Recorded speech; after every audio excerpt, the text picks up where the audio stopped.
नमस्कार दोस्तों, स्वागत है आपका आपके अपने यूट्यूब चैनल मन अप स्टोरीज में। दोस्तों, ये कहानी चल रही है जीवन संगिनी और उसके 4 पार्ट अपलोड हो चुके हैं।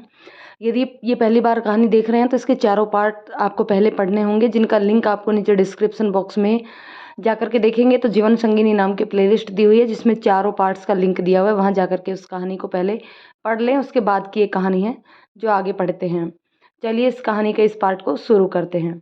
सलोनी की माँ चली जाती है। उनके जाने के बाद सलोनी उदास हो गई थी।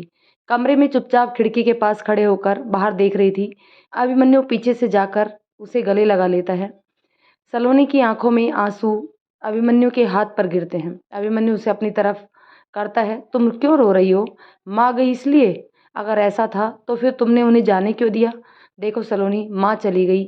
मैं तुम्हारी आंखों में आंसू बर्दाश्त नहीं कर सकता हूँ। मैं अभी माँ को वापस बुला रहा हूँ। कितने अजीब है ना आप। माँ गई है, थोड़ा दुख तो होगा ही ना, लेकिन वो खुश है, इस बात का मुझे संतोष है। मैं रोना नहीं चाहती हूँ, पर फिर भी आंखों में आंसू आ ही जाते हैं। तो मैं क्या करूं? सलोनी का हाथ पकड़कर अपने साथ ले जाने लगता है। सलोनी कहती है, अब आप मुझे कहाँ ले जा रहे हैं? अभिमन्यु उंगली के इशारे से उन्हें चुप रहने के लिए कहता है। अभिमन्यु सलोनी को लेकर गाड़ी में बैठने के लिए कहता है। मैं पूछ रही हूँ आप कहाँ जा रहे हैं और मुझे बताते क्यों नहीं हैं? अभिमन्यु सलोनी को चुपचाप बैठने के लिए कहता है। कम से कम मुझे पता तो होना चाहिए कि आप मुझे लेकर कहाँ जा रहे हैं। तुम्हारा दिमाग फ्रेश करने, ताकि तुम सब कुछ भूल जाओ।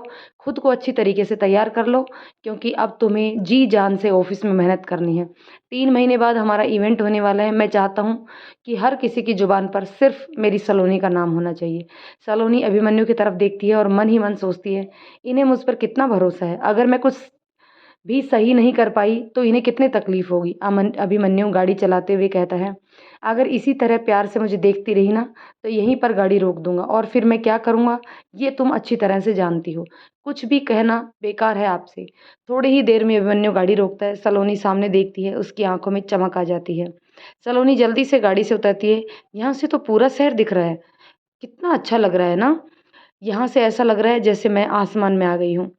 तुम्हें जगह पसंद आई? बहुत बहुत बहुत ज़्यादा। कितनी खुली जगह है, आसपास किसी भी चीज़ का शोर नहीं है, और झील कितनी प्यारी लग रही है, बिल्कुल तुम्हारी आंखों की तरह। अभिमन्यु सलोनी को अपने करीब करता है। सलोनी के गाल लाल होने लगते हैं। अभिमन्यु उसके चेहरे पर हाथ रखकर कहता है, जब भी मैं तुम्हारे करीब आता हूँ तो तुम इतना क्यों शर्माने लग जाती हो? पति हूँ तुम्हारा। तुम्हारी जो आंखें हैं ना, बहुत गहरी हैं।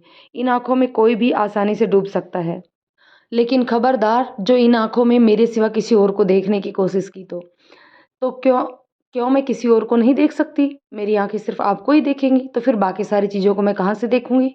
इसके लिए मन की आंखें रखो। मुझे देखने के लिए सिर्फ अपनी ही आंखें रखो। जब मैं तुम्हें देखा करूँगा तो अपना चेहरा इधर उधर मत किया करो। समझ में आ रहा है?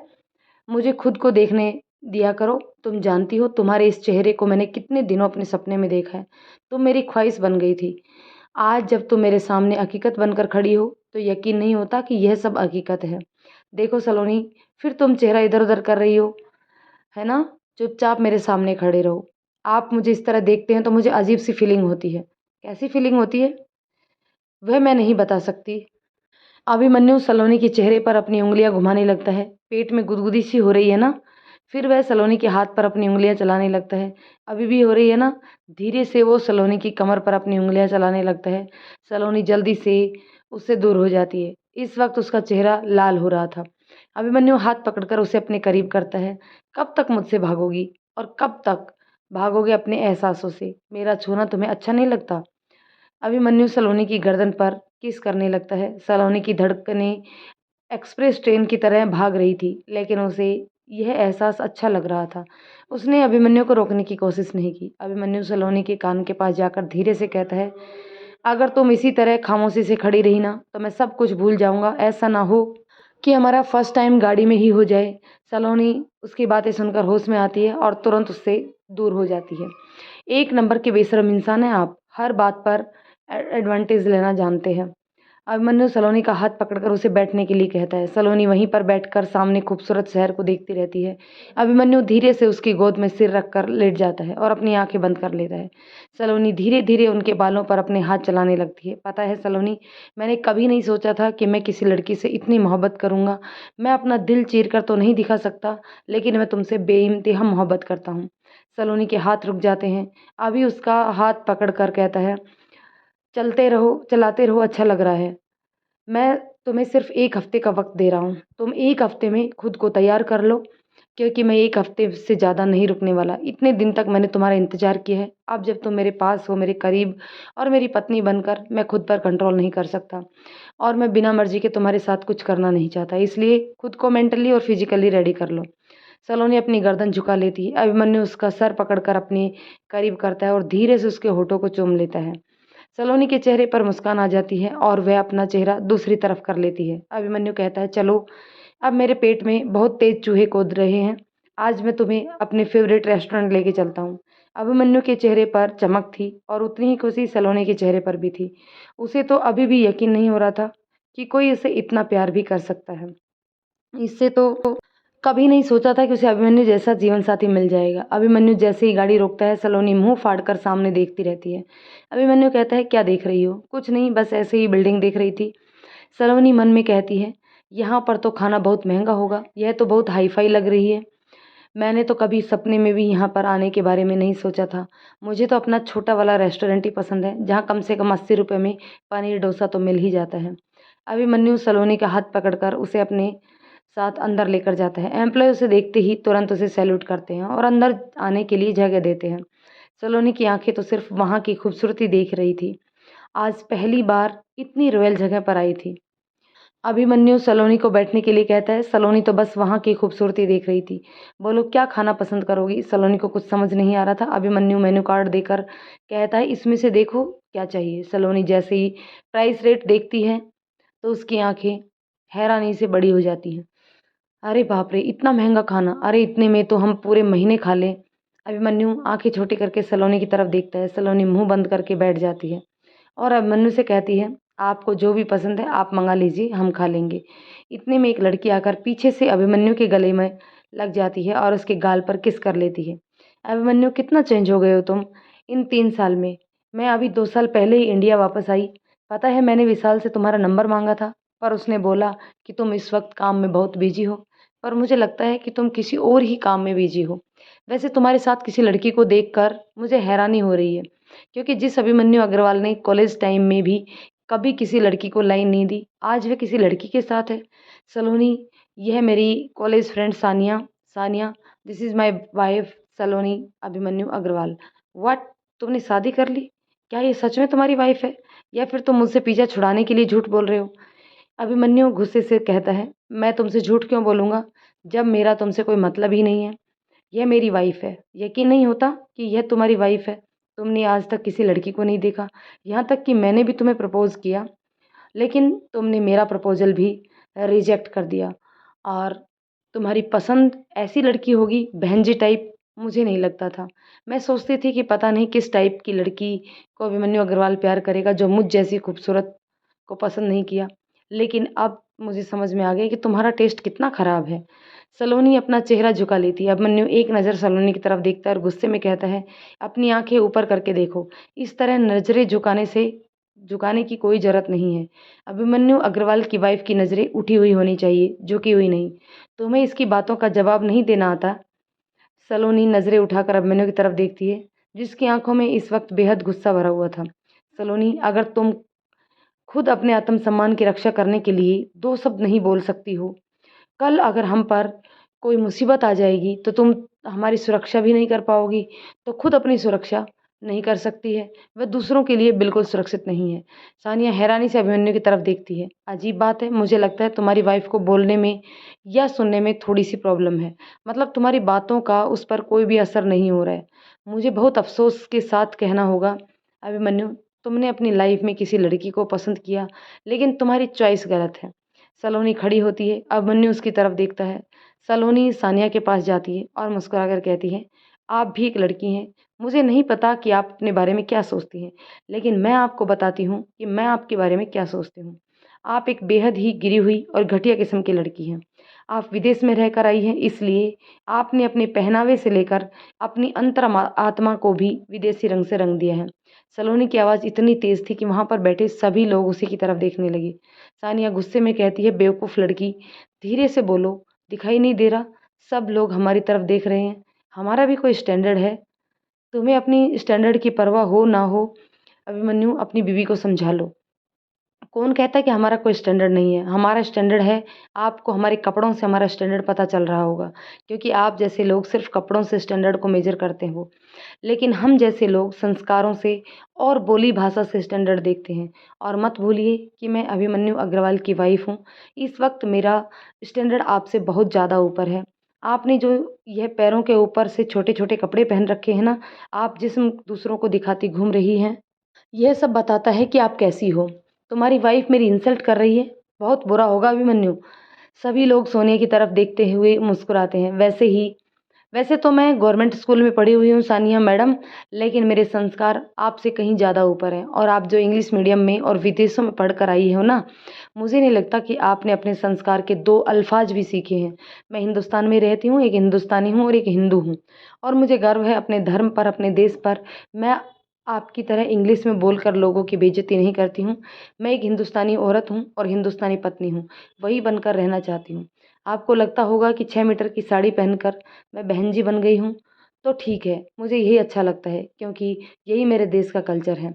हम जिस देवी की पूजा करते हैं ना, उसने भी यही 6 मीटर की साड़ी पहनी हुई है। अभिमन्यु सलोनी की तरफ देखकर मुस्कुराता है और सोनिया का गुस्सा बहुत ऊपर हो जाता है। वह सलोनी पर हाथ उठाने के लिए अपना हाथ जैसे ही बढ़ाती है, सलोनी उसका हाथ पकड़कर मोड़कर पीठ पर लगा देती है। सानिया चिल्लाकर कहती है, पागल लड़की, मेरा हाथ टूट जाएगा, छोड़ दो। यह अंग्रेजी कलाइयाँ बहुत ही कोमल है मैडम जी। अगर हिंदुस्तानी झटका लगा ना, तो तुम्हारे हाथ से निकल जाएंगी। इसलिए आइंदा से किसी भी हिंदुस्तानी लड़की पर हाथ उठाने से पहले एक बार सोच लेना, दोबारा आपको संभलने का मौका नहीं मिलेगा। सलोनी झटके से सोनिया को छोड़ देती है, जिसकी वजह से सोनिया साइड में रखी हुई टेबल पर गिरती है, उस जिस पर केक रखा हुआ था, और वह पूरा उसके फेस पर लग जाता है। सभी लोग उसे देखकर ज़ोर ज़ोर से हंसने लगते हैं। सानिया टिश्यू पेपर से अपना चेहरा साफ करती है और खुद को साफ करती है और सलोनी की तरफ उंगली दिखाकर कहती है, बहुत गलत किया है तुमने मेरे साथ। अभिमन्यु, तुम और तुम्हारी पत्नी दोनों को मैं छोड़ूंगी नहीं। इस बार अभिमन्यु उठता है और सोने की तरफ गुस्से से देख कर कहता है, अगर तुम अभी यहाँ से नहीं निकली तो तुम्हें छोड़ूंगा तो मैं नहीं। अपनी और बेइज्जती कराना बाकी है तो यहाँ पर खड़ी रहो, वरना 9 2 11 हो जाओ। सलोनी अभी भी गुस्से में खड़ी हुई सानिया को देख रही थी। अभिमन्यु पानी उसकी तरफ बढ़ाता है। सलोनी अभिमन्यु की तरफ देखती है। अभिमन्यु मुस्कुराकर कहता है, थक गई होंगी, बहुत तेज चिल्लाई हो तुम, पानी पी लो, गला सूख गया होगा। सलोनी पानी नहीं पीती, चुपचाप आकर अपने टेबल पर बैठ जाती है और अभिमन्यु से कहती है, आपकी इस तरीके की और कितनी दोस्त बची हुई हैं, मुझे बता दीजिए, मैं सबको एक साथ ठिकाने लगा देती हूँ। कैसे कैसे दोस्त बनाए हैं आपने, जिन्हें बोलने की भी तमीज़ नहीं। लेकिन मैं भी किससे बोल रही हूँ, आप भी तो इन्हीं में से एक हैं जो अपने से छोटे लोगों को कुछ नहीं समझते। सलोनी, ज़्यादा हो रहा है, ऐसी कोई बात नहीं है। मैंने माना है कि मैं अपना स्टैंडर्ड देखता हूँ, लेकिन ऐसी भी बात नहीं है कि मैं गरीबों को कुछ नहीं समझता हूँ। वैसे आज मुझे पता चल गया है कि मेरी बीवी कितनी ज़्यादा बोलती है और कितना अच्छा बोलती है। अच्छा सबक सिखाया तुमने उस लोमड़ी को। वैसे भी कॉलेज टाइम से उसने मेरा दिमाग खा रखा था। अब मेरे पास आने से पहले 100 बार सोचेगी। चलो अब गुस्सा ठंडा करो और देखो ये कितना लज़ीज़ खाना आया है, इसे खाते हैं। अभिमन्यु सलोनी को अपने हाथ से खिलाने लगता है। सलोनी का गुस्सा भी अब ठंडा हो चुका था। खाना खाने के बाद अभिमन्यु सलोनी का हाथ पकड़कर उसे अपने साथ बाहर ले जाने लगता है। तभी एक लड़का आकर अभिमन्यु से हाथ मिलाने लगता है। सर, हम दोनों एक दूसरे के लिए अनजान हैं, लेकिन आपको मैंने मैगज़ीन्स में देखा है और आज मैंने आपकी वाइफ़ की बातें सुनी। सच बोलूँ, मैं एनआरआई हूँ, कुछ दिनों के लिए इंडिया आया हूँ। पेरेंट्स शादी के लिए बोल रहे थे, तो मैं अपने पेरेंट्स के कहने पर मजबूरी में इंडिया आ गया, क्योंकि मेरे पेरेंट्स को एक हिंदुस्तानी लड़की चाहिए थी। लेकिन मेरी ऑलरेडी विदेश में गर्लफ्रेंड है, मैं उसी से शादी करना चाहता था। लेकिन आज जब मैंने आपकी वाइफ़ की बातें सुनी ना, तो मुझे बहुत अच्छा लगा। मुझे ऐसा लगा कि मुझे एक हिंदुस्तानी लड़की से ही शादी करनी चाहिए, जो कम से कम अपनी सेल्फ रिस्पेक्ट में कुछ बोल तो सकती है, जो अपने कल्चर में को इतना फ़ॉलो करती है, जो अपने धर्म से इतना प्यार करती हैं। इसलिए मैंने अपना फ़ैसला बदल लिया है। अब मैं एक हिंदुस्तानी लड़की से ही शादी करूँगा। सलोनी धीरे से कहती है, वो जो दूसरी लड़की थी ना भैया, वो भी हिंदुस्तानी ही थी। मेरा कहने का मतलब है मैडम, मैं आप जैसी लड़की से शादी करूँगा जो मिडिल क्लास से बिलॉन्ग करती हो और दूसरों को जमकर धोती हो, क्योंकि हाई क्लास की लड़कियों के दिमाग भी हाई क्लास ही होते हैं। वे अपने आगे किसी को कुछ नहीं समझती, तो मुझे क्या समझेंगे। वैसे आपकी मेरी बातों ने मेरी बुद्धि खोल दी। हर लड़के की बुद्धि खुल जानी चाहिए। अपनी जैसी लेकर आओगे तो तुम्हारी जैसे ही तुम को मिलेगी। ना वह तुम्हारी इज्जत करेगी, ना वह तुम्हारे घर वालों की इज्जत करेगी। अभिमन्यु इस वक्त खुद पर बहुत प्राउड फील कर रहा था। सलोनी का हाथ पकड़कर वह बाहर निकल जाता है। सलोनी, मैं भी तुमसे बहुत कुछ कहना चाहता हूँ। सच में बहुत प्राउड फील कर रहा हूँ और मैं बहुत खुश हूँ कि मुझे तुम जैसी जीवन संगिनी मिली। तुम जानती हो, जब सानिया तुम्हें उल्टा सीधा बोल रही थी तब मैं उसको जवाब दे सकता था, लेकिन मैंने तुम्हारी आंखों में देखा था, तुम चाहती थी कि मैं तुम्हारे लिए बोलूं।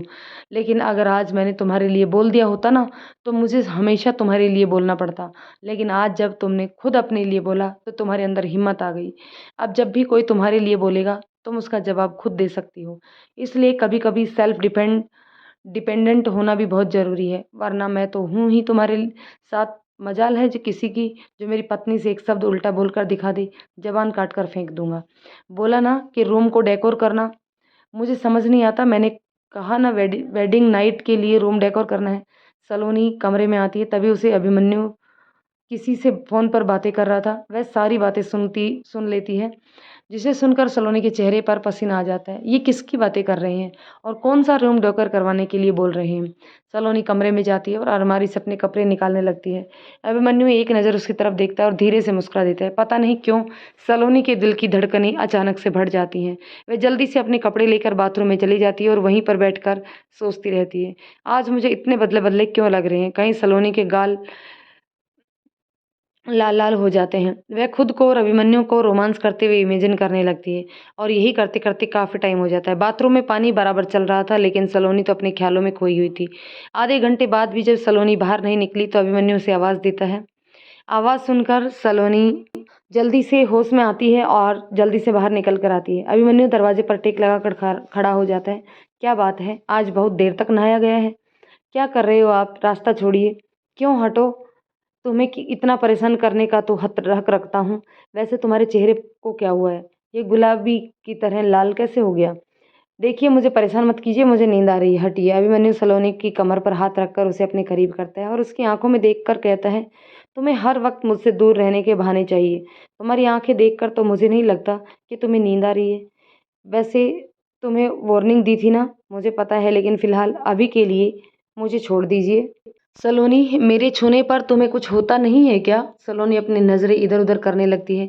अभिमन्यु उसे अपने और करीब करता है और अपनी उंगलियां उसके चेहरे पर फिराने लगता है। सलोनी के गाल लाल होने लगते हैं। धीरे धीरे अभिमन्यु सलोनी के और करीब आता है। अभिमन्यु की सांसें सलोनी को अपने चेहरे पर साफ साफ महसूस हो रही थी। उसके होठ कांपने लगते हैं। अभिमन्यु उसके चेहरे को देखता है और हंसने लगता है। क्या हुआ सलोनी, तुम तो इस समय बिल्कुल लाल हो रखी हो। तुम्हारे दिल की धड़कन तो बुलेट ट्रेन से भी ज़्यादा भाग रही है। सलोनी अभिमन्यु के पैर पर अपना पैर मारती है और तुरंत उससे दूर हो जाती है। अभिमन्यु कहता है, अजीब पत्नी है, अपने पति को पैर से मारती है। पति भगवान होता है, पति परमेश्वर कहा जाता है। अच्छा, तो फिर परमेश्वर की तो आरती करनी चाहिए, है ना? सलोनी इधर उधर देखना शुरू करती है। अभिमन्यु कहता है, क्या देख रही हो, क्या करने वाली हो? देखो सलोनी, मुझे समझ आ रहा है कि तुम मुझे मारने वाली हो। एक बात बता दूं, मेरे पीछे बहुत सारी लड़कियां पड़ी हुई हैं। रोज मुझे प्रपोज किया जाता है, लेकिन मैं तुम्हारा इंतजार कर रहा हूँ इतने दिनों से। अब तो हमारी शादी भी हो गई है, लेकिन अगर फिर भी तुमने मुझे खुद से दूर किया ना, तो समझ लेना मैं किसी और लड़की को पकड़ लूंगा। सलोनी कमर पर हाथ रख देती है। क्या कहा आपने? किसी और को पकड़ लेंगे? तो ठीक है, निकलिए, कमरे से बाहर निकलिए। सलोनी अभिमन्यु को कमरे से बाहर निकालकर उसके मुंह पर दरवाजा बंद कर देती है। अभिमन्यु को लगा सलोनी मजाक कर रही है, थोड़ी देर में दरवाजा खोल देगी, लेकिन आधे घंटे बाद भी सलोनी दरवाजा नहीं खोलती। अभिमन्यु बेचारा नीचे उतर कर आता है और सोफे पर बैठकर मोबाइल चलाना शुरू कर देता है। अभिमन्यु के बगल में उसके दादाजी भी आकर बैठ जाते हैं। अभिमन्यु कहता है, दादाजी, रात में क्या विचरण कर रहे हो? जाकर आराम से लेटो। बेटा, तुझे तो सलोनी ने कमरे से बाहर निकाल दिया है ना, तू रात में यहीं लेटने वाला है क्या? अभिमन्यु हैरानी से दादाजी की तरफ देखता है। ऐसा कुछ नहीं है, सलोनी ने मुझे कमरे से बाहर नहीं निकाला। वह तो मैं खुद ही बाहर आकर बैठ गया हूँ। अभी मैं कमरे में चला जाऊंगा। देख बेटा, ये जो बाल है ना, ये मैंने धूप में सफ़ेद नहीं किए हैं। उम्र है इसलिए बता रहा हूँ कि दरवाज़ा नहीं खुलने वाला है। बेटा, मैं तो अभी तक यही सब झेल रहा हूँ। तुझे क्या लगता है तेरे दादाजी ऐसे ही बाहर बैठे हैं? वह तेरी जो डोकरी है ना, उसने मुझे बाहर निकाल दिया है। अब तू बता, तू सोएगा यहाँ तो मैं अपनी कहीं और व्यवस्था करूँ। दादा दादी ने भी आपको कमरे से बाहर निकाल दिया? मुझे लगता है सलोनी पर दादी का असर आ गया है। बताओ दादाजी, मैंने तो मज़ाक में एक बात बोली थी। मैं अभिमन्यु जिसके नाम से सभी डरते हैं। जब मैं निकलता हूँ तो लोग सामने से हट जाते हैं। मेरी अपनी ही बीवी ने मुझे कमरे से बाहर निकाल दिया। किसी को पता चलेगा तो कोई मेरे बारे में क्या सोचेगा? दादाजी उसके कंधे पर हाथ रखकर कहते हैं, बेटा मेरी तो पूरी ज़िंदगी बीत गई है तेरी दादी को झेलते-झेलते। तभी कुसुमा जी की आवाज़ आती है, बुढ़ाऊ ठंड में सिकुड़ जाओगे, दरवाज़ा खुला है, अंदर आ जाओ। अच्छा बेटा चलता हूँ, तेरी दादी ने दरवाज़ा खोल दिया है। इतना इनका अच्छा है, पहले दादी की बुराई कर रहे थे, आप जैसे ही दरवाज़ा खुला तुरंत घुस गए जाकर। देखो मेरी वाली कितनी देर में दरवाज़ा खोलती है। अभिमन्यु को मोबाइल चलाते-चलाते वहीं पर ही नींद आने लगती है और वह सोफ़े पर ही सिर टिकाकर वहीं पर सो जाता है। इधर सलोनी की नींद नहीं आ रही थी, वह बार-बार अपनी करवट बदल रही थी। पता नहीं मैंने इन्हें बाहर तो निकाल दिया, नीचे गए होंगे, घरवाले देखेंगे तो क्या सोचेंगे? और इतनी ठंड में बाहर कैसे होंगे? क्या सलोनी तू भी? सलोनी दरवाज़ा खोलकर नीचे देखती है, अभिमन्यु सोफ़े पर बैठकर सो रहा था। सलोनी को बहुत तकलीफ़ होती है, उसे इस तरह से सोते देखकर।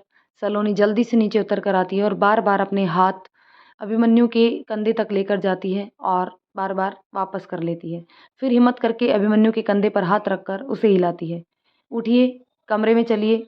कुछ देर हिलाने के बाद अभिमन्यु धीरे से आँखें खोलता है। देखो सलोनी, तुम रोज़ मेरे सपने में आती हो और आकर मुझे प्यार करती हो, लेकिन रियल में तुम कभी मुझसे प्यार नहीं करती, इसलिए यह नींद ही अच्छी है। कम से कम सपने में तुम प्यार से बात तो करती हो, प्यार तो करती हो। सलोनी के चेहरे पर मुस्कान आ जाती है। अभिमन्यु कमरे में चलिए। तुम सच में सामने हो? ये मेरा सपना नहीं है। हाँ बाबा, मैं सच में सामने हूँ, कमरे में चलिए। क्यों जाऊँ कमरे में? तुमने तो मुझे गुस्से में बाहर निकाल दिया था ना। देखो, अपने ही घर में कैसे मैं सोफ़े पर बैठा हूँ। घर के नौकर देखकर बोल रहे थे कि बहू रानी अच्छी है, बाबा को कमरे से बाहर निकाल दिया। किसी की हिम्मत नहीं है मुझसे इस तरह बात करने की और तुमने मुझे सीधे कमरे से बाहर निकाल दिया। अब इसका बदला मैं तुमसे लेकर रहूँगा। अभिमन्यु कमरे में चला जाता है। सलोनी को लगता है शायद अभिमन्यु उससे बहुत नाराज़ है, इसलिए वह डर जाती है। डरते-डरते धीरे-धीरे कमरे में जाती है। अभिमन्यु सर से लेकर पाँव तक ब्लैंकेट ओढ़कर आराम से लेटा था। सलोनी चुपचाप आकर के बगल में लेट जाती है। अभिमन्यु धीरे से उस अपना सिर बाहर निकालता है और सलोनी के पास जाकर कहता है, तुम्हें क्या लगा मैं तुम्हें ऐसे ही छोड़ दूँगा? सलोनी घबरा जाती है और अभिमन्यु की तरफ देखती है। देखती तक नहीं, चुपचाप चेहरा घुमाकर अपनी आँखें कसकर बंद कर लेती है। अभिमन्यु सलोनी के कान पर किस करता है। सलोनी ब्लैंकेट को अपने हाथों में कसकर पकड़ लेती है। अभिमन्यु सलोनी को अपनी तरफ घुमाता है।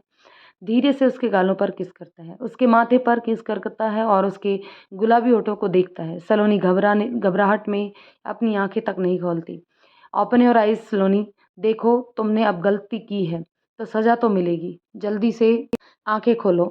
सलोनी ना करती है। सलोनी, अगर तुमने अभी की अभी आंखें नहीं खोली ना तो तुम देख लेना मैं तुम्हें होठों पर किस कर लूँगा। सलोनी जल्दी से अपनी आंखें खोल देती है। वेरी गुड, यह हुई ना अच्छे बच्चों वाली बात।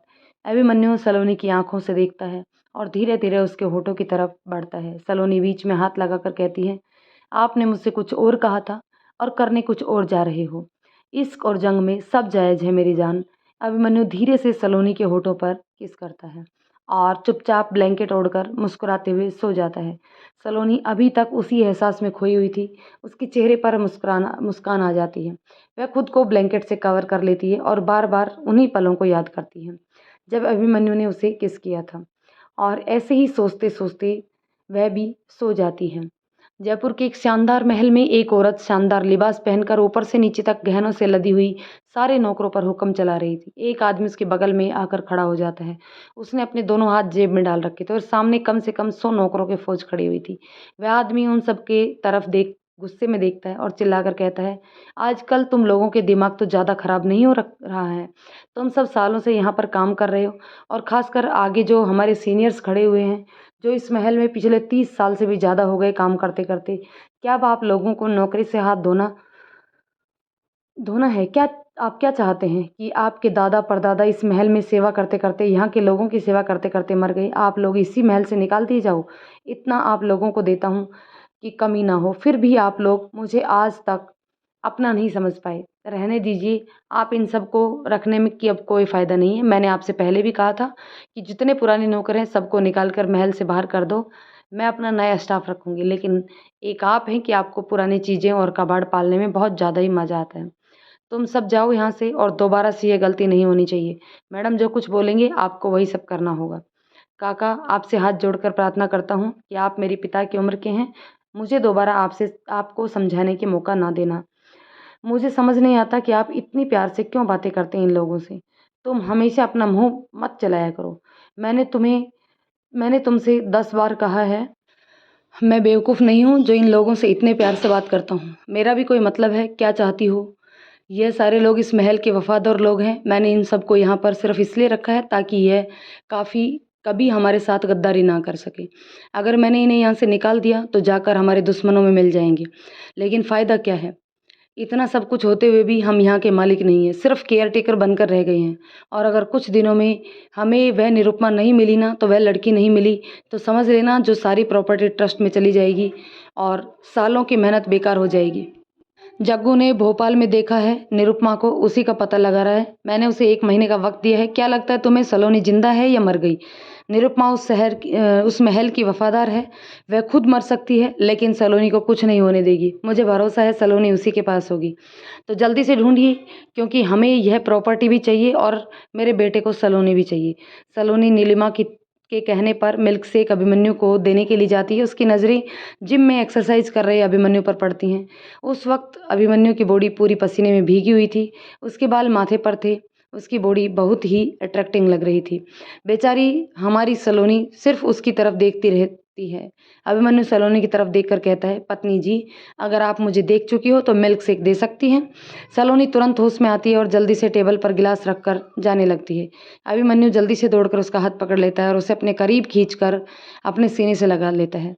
सब कुछ इतनी जल्दी से होता है कि सलोनी हैरान रह जाती है। अभिमन्यु उसका चेहरा अपने हाथ में लेकर कहता है, मतलब तुम मुझे छुप छुप कर देख सकती हो लेकिन मैं अपनी पत्नी को नहीं देख सकता। यह तो कहीं का इंसाफ ना हुआ। आप क्या बोल रहे हैं? मैं तो आपको मिल्क शेक देने आई थी। वह तो मैं देख रही थी कि आप एक्सरसाइज किस तरीके से करते हैं, बस और कुछ नहीं। कुछ गलत मत सोचिएगा। अच्छा वैसे अच्छा ही है। अब तुम्हारे पास मुझे देखने का वक्त तो है नहीं। ऑफिस ही जाता हूँ, कम से कम मेरी सेक्रेटरी तो मुझे इतने प्यार से देखती है। सलोनी अभिमन्यु के हाथ पर चिकोटी काट लेती है। अभिमन्यु चौंक कर कहता है, अरे बाप रे जंगली बिल्ली, काटा क्यों मुझे? सलोनी कुछ नहीं बोलती और गुस्से में मुंह फुलाकर वहां से चली जाती है। अभिमन्यु सर पर हाथ फेर कर कहता है, जब मेरी सलोनी गुस्सा होती है तो बहुत प्यारी लगती है। अभिमन्यु नहा धोकर बाहर निकलता है। उसे सलोनी कहीं नहीं दिखाई देती। नीचे खाने के टेबल पर भी उसे सलोनी कहीं दिखाई नहीं देती। दादी सलोनी कहाँ चली गई? अरे वह तो अभी भी ड्राइवर के साथ ऑफिस निकल गई। कह रही थी आज उसे बहुत ही इम्पोर्टेंट प्रोजेक्ट तैयार करना है। ऐसा क्या? अभिमन्यु भी बिना नाश्ते किए तुरंत ऑफिस के लिए निकल जाता है क्योंकि वह जान गया था कि सलोनी नाराज होकर ऑफिस गई है। ऑफिस पहुंचते ही अभिमन्यु सबसे पहले सलोनी के केबिन में पहुंचता है। सलोनी उसको देखती है परंतु तुरंत अपने स्टाफ के साथ काम में लग जाती है। इस वक्त सलोनी अपने स्टाफ के साथ इसलिए कुछ नहीं कहता। उसे गुड मॉर्निंग विश करते हैं लेकिन सलोनी ना कुछ बोलती है और ना ही उसकी तरफ देखती है। थोड़ी सी बात करके बाहर आ जाता है और मन में कहता है, लगता है सुबह वाली बात से बहुत नाराज है, मेरी तरफ देखा भी नहीं। अभिमन्यु अपनी केबिन में जाकर कॉल करके सलोनी को अपने केबिन में आने के लिए कहता है। सलोनी अपने असिस्टेंट को केबिन में भेज देती है। उसे देखकर अभिमन्यु गुस्से में कहता है, मैंने आपको बुलाया था कि आपकी मैडम को? उनसे बोलिए तुरंत मेरे पास फाइल लेकर आए। इस वक्त वह इस ऑफिस में मेरी स्टाफ है और उन्हें मेरा कहना मानना होगा। मेरी यह बात जाकर अपनी मैडम को बोल देना। बेचारा असिस्टेंट डर से कहता है, जी सर मैं अभी बोल दूंगा। मैं तो पहले ही बोल रहा था पर मैडम ने ही मुझे भेज दिया। मैं नहीं जानता था कि आप भी मुझे वापस लौटा दोगे। आप दोनों के चक्कर में बेचारा फंस गया। ठीक है जल्दी जाओ, असिस्टेंट जाकर सलोनी को बताता है। सलोनी गुस्से में फाइल उठाकर चल देती है। उसी वक्त अभिमन्यु की सेक्रेटरी एक फाइल पर साइन लेने के लिए उसके केबिन में आती है। अभिमन्यु फाइल पर साइन कर रहा था और सेक्रेटरी बहुत ही प्यार से उसे देख रही थी। इतने में ही सलोनी केबिन के अंदर एंटर हो जाती है। तभी जो अभिमन्यु की सेक्रेटरी थी वह सलोनी के बारे में जानती नहीं थी क्योंकि पिछले 15 दिन से वो छुट्टी पर थी। सलोनी को इस तरह बिना पूछे केबिन में घुसते देखती है तो गुस्से में कहती है, बदतमीज हो तुम, कम से कम केबिन में आने से पहले पूछना जरूर नहीं समझा तुमने? सलोनी एक नज़र सेक्रेटरी की तरफ डालती है और दूसरी उसके कपड़ों की तरफ। उसके घुटनों के ऊपर की स्कर्ट पहन रखी थी और अपनी शर्ट के ऊपर के बटन खोल रखे थे जिसकी वजह से उसकी क्लीवेज भी साफ साफ नजर आ रही थी। अब तो सलोनी का गुस्सा फूट पड़ता है। मैं नहीं, बदतमीज़ मैं नहीं, तुम हो। यहाँ पर तुम नौकरी करने आती हो या फिर अपने जिस्म का प्रदर्शन करने आती हो। एक बार अपने आप को देखो, चेहरे पर मेकअप लगा रखा है तुमने, ऐसा लगता है जैसे किसी ब्यूटी कॉन्स्टेंट में आ रही हो। कपड़े ऐसे पहन रखे हैं जैसे अभी रैंप वॉक करने जा रही हो। शर्म नहीं आती तुम्हें ऑफ़िस में इस तरीके के कपड़े पहनकर आने के लिए? और मैं पूछ सकती हूँ कि ऑफ़िस के एम्प्लॉइज़ को इस तरीके के छोटे-छोटे कपड़े पहनकर आने की परमिशन कौन देता है? अभिमन्यु सर नीचे झुकाकर मुस्कुराता रहता है, क्योंकि वह जानता था सलोनी आखिर गुस्सा क्यों निकाल रही है। सेक्रेटरी हैरानी से कभी सलोनी की तरफ देखती है तो कभी अभिमन्यु की तरफ देखती है। वह इतना तो समझ जाती है कि उसके सामने खड़ी लड़की कोई आम नहीं है, क्योंकि अगर कोई आम लड़की होती तो उसका बॉस इस तरह कुर्सी पर नहीं बैठा होता। जिस अभिमन्यु को जरा-जरा सी बात पर गुस्सा आता है, वह अभी तक शांति से बैठा है। इतना तो सेक्रेटरी समझ चुकी थी, इसलिए वह भी चुपचाप सलोनी की बातें सुनती रहती है। उसे गुस्सा तो सलोनी पर बहुत आ रहा था, लेकिन अभिमन्यु की वजह से वह चुपचाप थी, क्योंकि वह जानती थी कि सलोनी वह जानती नहीं थी कि आखिर सलोनी है कौन। तो दोस्तों जानते हैं नेक्स्ट पार्ट में आगे क्या होता है। दोस्तों कहानी यदि यहाँ तक पसंद आई हो तो लाइक शेयर करें। चैनल पर नए हैं तो प्लीज़ चैनल को सब्सक्राइब ज़रूर कर लें। धन्यवाद दोस्तों।